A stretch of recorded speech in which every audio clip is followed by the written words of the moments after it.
que faut-il retenir de cette première journée de Mobile World Congress 2019 ?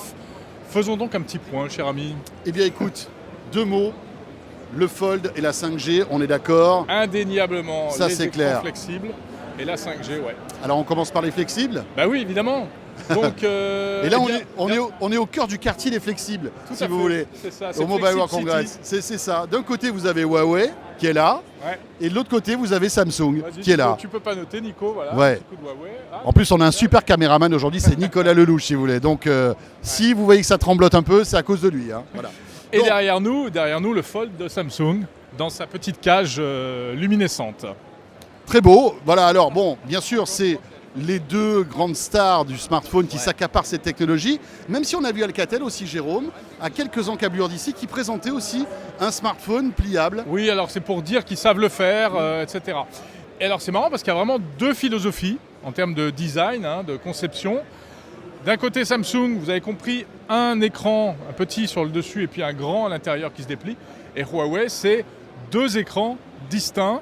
Enfin non, ils sont de chaque côté, mais ils se rejoignent après, quoi. C'est ça, et en fait ce sont des écrans qui sont extérieurs en quelque sorte. L'écran est extérieur du smartphone, c'est-à-dire que lorsque vous allez le plier pour le ranger, eh bien en fait les écrans sont visibles, ils ne sont pas à l'intérieur du smartphone. Et Voilà. c'est rigolo parce qu'il y a déjà 2 familles, vous avez les pro Huawei et les pro Samsung. Ouais.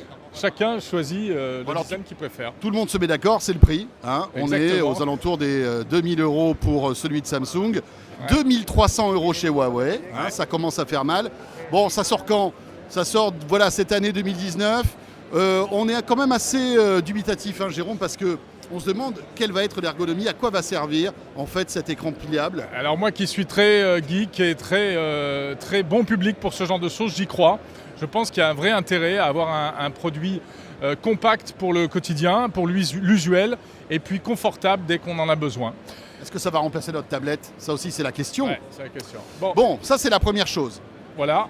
Et la deuxième, très brièvement, parce que là, il y a des gens qui nous attendent, on doit y aller. On vous la fait courte. La 5G, petite révolution en préparation. Énormément de smartphones compatibles 5G qui sont annoncés. Oui, alors, bien sûr, encore une fois, les Huawei, les Samsung. Un grand absent, c'est Sony. Sony qui n'a pas de smartphone 5G.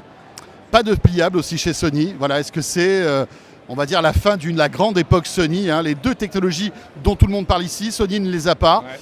Mais alors, c'est rigolo parce que tout le monde parle de 5G, c'est génial, un smartphone 5G, mais c'est pas avant plusieurs mois qu'on pourra tester cette 5G. Il faut bien commencer. Ouais. Les opérateurs disent qu'ils vont commencer à déployer leurs trucs un peu partout, enfin dans quelques villes pour commencer.